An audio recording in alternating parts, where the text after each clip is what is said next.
Shri Guru Charitre, Chapter 31, Supreme Power of Chastity.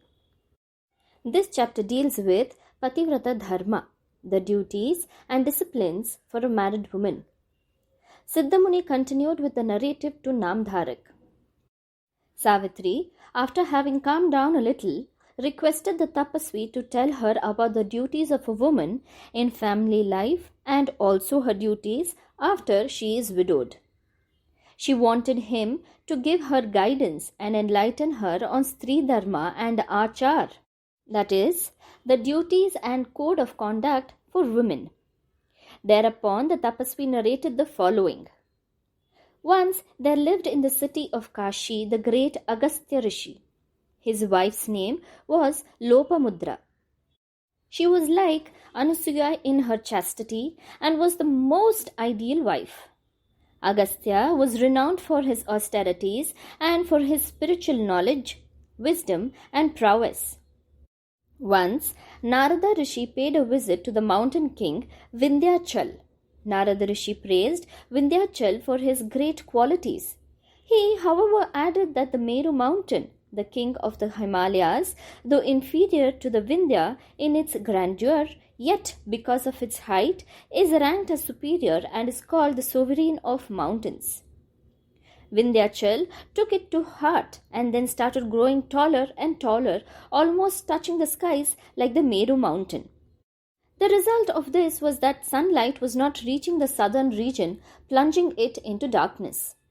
People were not able to perform their Nitya Vidhis, that is, daily rituals and oblations to the deities, and thereby Indra and the other gods were deprived of the daily offerings which people have to make.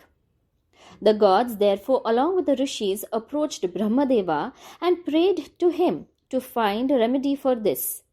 If Nitya Vidhis are not performed, it will disturb the harmony in the cosmos and evil befall the people and the world.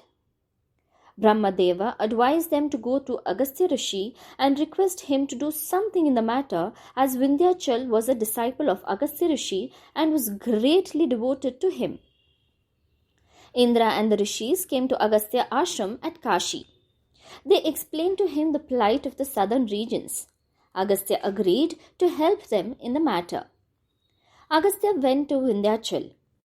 Seeing his guru or master, Vindhyachal bent down to offer his obeisance to the Guru. Agastya said that he was going on a pilgrimage to some of the holy places in the southern region, and he, Vindhyachal, should remain in the same position till he returned. Vindhyachal said he would be happy to do whatever command his Guru would give him. Agastya crossed over to the south, thereby opening the blocked way for the sun. Agastya saved the gods thus and also restored the well-being and prosperity of the southern region and its people.